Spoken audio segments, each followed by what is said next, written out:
Fala, rapaziada, tranquilidade? Meu nome é Augusto e nós estamos aqui mais uma edição do nosso Pod Cria, que é basicamente o nosso podcast que fala sobre qualquer tema que der na minha cabeça. Então, hoje a gente vai falar de um tema que é bem importante no nosso cotidiano, que é a variação linguística e como isso impacta no nosso dia a dia. Para isso eu chamei dois caras, que é o Augusto e o Douglas, que realmente viram isso na pele. Antes disso eu vou falar para vocês o que é variação linguística. A variação linguística é basicamente diz respeito a como o idioma varia a depender de onde uma pessoa vive e como ela fala e como isso impacta em toda a fala dela. Então, antes de passar a palavra para vocês, eu gostaria de falar do nosso patrocinador, que é o Sai Digital, que é o melhor livro para o ensino médio que tem. Aí você pode usar nosso cupom aí, que é PODCRIA, para ter 10% de desconto na compra de qualquer um desses livros. Para você estudar de qualidade, passei em primeiro lugar em medicina, valeu? Quer ter uma preparação de qualidade, por exemplo, para o Enem, para qualquer outro vestibular que você vai prestar, Sai Digital aqui, ó, melhor livro do ensino médio. Então, rapaziada, agora depois de ter falado com o nosso patrocinador aqui, eu vou passar a palavra pro Douglas para ele contar um pouco da história dele e de como e para tudo isso na vida dele. Bem, gente, obrigado Augusto, obrigado a todos que estão assistindo. Como ele falou, meu nome é Douglas, eu sou morador do bairro Bom Jardim, Ipatinga. Para quem não conhece, a Ipatinga é a principal cidade daqui da região do Vale do Aço. Foi construída ao redor das usinas siderúrgicas em Minas. E lá na Ipatinga você tem uma segregação muito nítida do espaço. Você tem os bairros gerados pelos engenheiros chefes da usina, como Castelo e Cairu. E você tem os bairros mais utilizados pelos operários, os bairros mais simples, como o Ideal, Esperança e o Bom Jardim, que é onde eu vivo. E é muito bom você falar sobre isso, porque muitas vezes os moradores desses bairros mais afastados, muitas vezes eles recebem preconceito tanto dos outros bairros, tanto até por pessoas dos próprios bairros, de bairros que não são da elite, mas que também não são também bairros tão miseráveis, vamos dizer assim. Tanto é que eu já sofri esse tipo de preconceito justamente por ser do Bom Jardim. E muitas vezes também pelo jeito de falar, porque eu uso mais gírias que meus próprios amigos de lá usam. Pessoas da comunidade, pessoas mais simples. Muitas vezes os pais trabalham lá na área da usina como peões, pessoas de mais baixo escalão. Então é muito importante você falar sobre isso para justamente tentar conscientizar as pessoas para tentar evitar esse tipo de preconceito. Augusto, muito obrigado por ter me convidado para esse podcast. Meu nome é Augusto, né, como ele disse, e agora a minha história é muito similar do que o Douglas disse.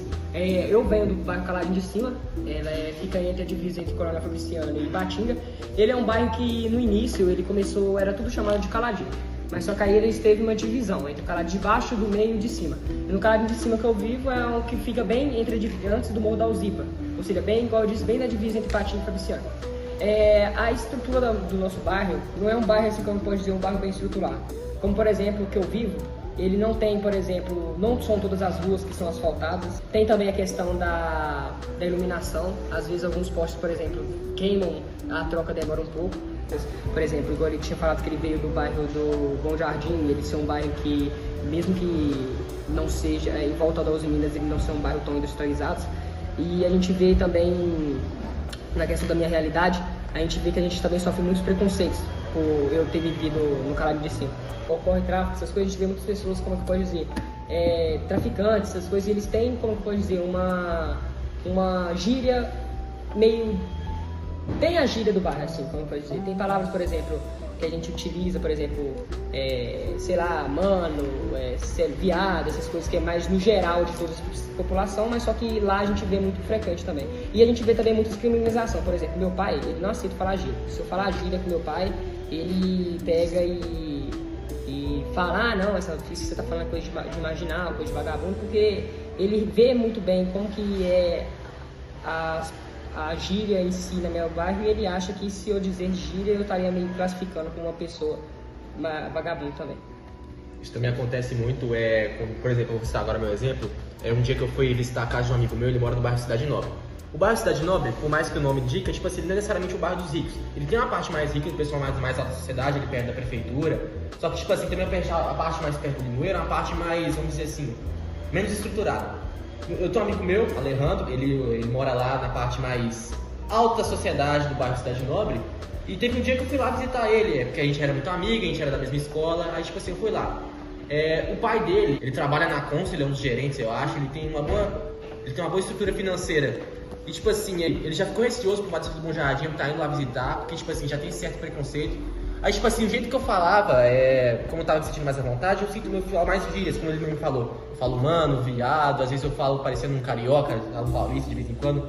mais pelo meme. E tipo assim, o pai dele, eu via tipo assim, olhando meio torto às vezes. Talvez não seja nem por maldade, seja só por medo por eu ter vindo de um bairro assim, mas tipo assim, é algo que você, talvez a pessoa não age com má fé, só que ela já age com você estranho, já tá diferente, só pelo fato de, até pelo fato de você falar. É complicado esse tipo de coisa.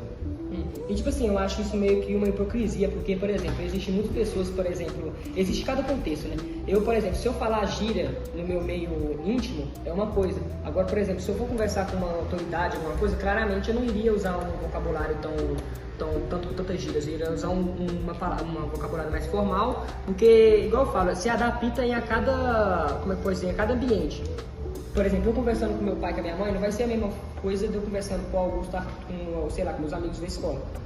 E essa questão de preconceito, de discriminar devido à sua fala, eu acho um absurdo, porque eu não acho que, tipo assim, necessariamente a forma de você dizer define quem você é, porque quem define quem você é mesmo são suas atitudes, não são a forma que você diz. E essa forma da gente ser discriminado por causa disso, eu acho uma coisa muito, como é que eu posso dizer, muito preconceituosa mesmo, porque, por exemplo, a gente vai dizer questão, o que é uma cultura? Cultura é um conjunto de hábitos que certas pessoas fazem. Não adianta eu pegar e chegar numa tribo indígena e criticar a forma que eles vivem, a forma que eles cultuam sua religião, as formas que eles se vestem, por causa que cada etnia tem sua forma, cada pessoa tem sua forma de se expressar, na forma de expressar suas falas, a forma de expressar, de se vestir. Rapaziada, obrigado por compartilhar a história de vocês, como acontece na vida de vocês relacionado a esse tema. Mas agora eu queria saber de vocês, como que vocês acham que isso impacta de uma maneira mais ampla? Tipo assim, na internet, ou nas próprias mídias digitais, na maneira de a gente falar. Quando a gente traz com um âmbito, por exemplo, um cara que tem uma forte influência, vocês acham que ele teria a mesma credibilidade se ele falasse da maneira da norma padrão portuguesa, ou se ele falasse de uma maneira mais, assim, despojada, uma maneira mais não tão formal? Cara, uma excelente pergunta essa que você fez, é porque a gente sabe o poder que é a internet, as mídias sociais e sobre esse tipo de coisa. Então, por exemplo, tem pessoas muito influentes que, tipo assim, a opinião delas moldam como que as pessoas na nossa sociedade como um todo vão se comportar. É o caso dos influencers. Falando mais sobre isso, no caso do ambiente de internet, é muitas vezes um ambiente muito tóxico, às vezes, tipo assim, tem muitos discursos de ódio sobre os mais diversos temas. Tratando agora mais sobre a questão da variação linguística, a gente pode ver muito preconceito, por exemplo, agora o sotaque dos estados. Por exemplo, a gente tem um sotaque muito forte do Nordeste, um sotaque muito forte do Rio de Janeiro, São Paulo. E muitas vezes essas pessoas têm preconceitos entre si. Por exemplo, a gente vai zoar um paulista e a gente fala, tipo, a pessoa puxa o tipo, por quê? Isso é tipo um tema muito, como é que eu posso dizer? Muito mal, a pessoa literalmente faz um deboche. Você consegue ver, então, tipo assim, ao mesmo tempo que a internet não pode ser um ambiente muito bom para estimular a integração das pessoas, para estimular esse tipo de coisa, mas também pode ser um ambiente muito hostil. Se as pessoas têm que saber usar muito bem a internet. No caso da variação linguística, tem que ser um tipo de coisa que você precisa se portar bem, você precisa ser amplo, você precisa tratar todo mundo igual, não importa de onde como que você fala, qual é a sua história de vida. Tudo isso que o Douglas disse, porque, tipo assim, a internet ela pode tanto espalhar coisas boas quanto coisas ruins. Porque a internet, igual eu tinha falado, o Douglas falou, era um modo de comunicação. Ou seja, se você não comunicar coisas boas, não vai fluir coisas boas. Se você comunicar coisas boas, vai fluir coisas boas. Ou seja, a questão da variedade linguística, como o Douglas tinha falado, cada local tem sua gíria, tem sua forma de se expressar. Tem, às vezes, igual o Douglas falou, os cariocas puxam o R, por exemplo, as pessoas do Rio de Janeiro, elas puxam o X.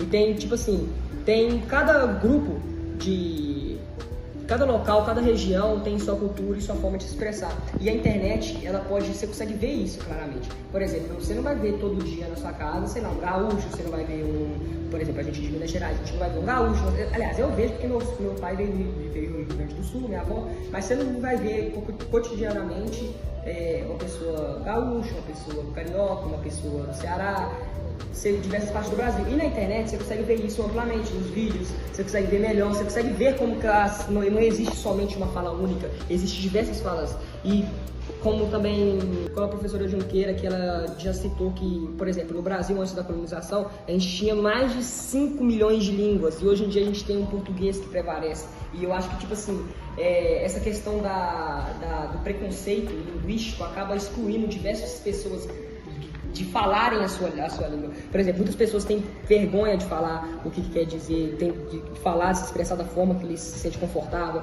acabam falando de uma forma que agrade, mas não uma forma que eles se sentem bem. Tenta falar um português padrão, só que acaba matando a sua própria origem, a sua própria cultura. Isso, por causa de medo de ser discriminado, por medo de ser, sei lá, até de ser agredido. Tem muita gente que, por exemplo, tem uma coisa que tá ficando famosa na internet aí, que eu esqueci o nome do influencer, que ele fala, como que é sobreviver na favela.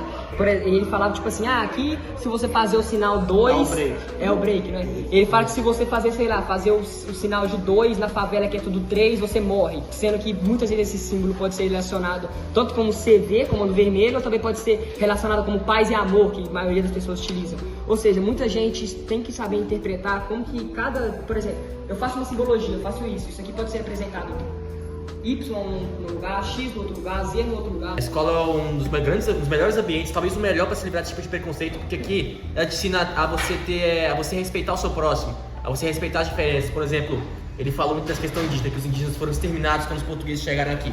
Isso é algo que, tipo assim, a gente precisa trabalhar aqui, a gente precisa saber ter essas diversidades, saber, tipo assim, saber conviver com pessoas que falam de certo jeito ou tal jeito, sem poder ter essa discriminação. A escola é um dos melhores ambientes, até que, tipo assim, muitas vezes em escolas você tem pessoas de mais diversos lugares do país. Numa antiga escola tinha um garoto que veio do Rio Grande do Sul também, tinha uma menina que veio de São Paulo, todos eram muito amigos, ninguém tinha preconceito com o outro só pelo modo de falar ou pelos seus costumes. Então, tipo assim, eu acho que a educação tem que ser a educação é que é a melhor ferramenta para você eliminar esse tipo de coisa.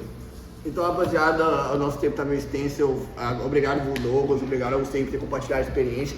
Fica pro próximo episódio. Segue o Pod Criei em todas as redes sociais e lembra de usar 10% para o nosso cupom para ter 10% de desconto na compra do material. Vai, rapaziada, forte abraço, obrigadão aí.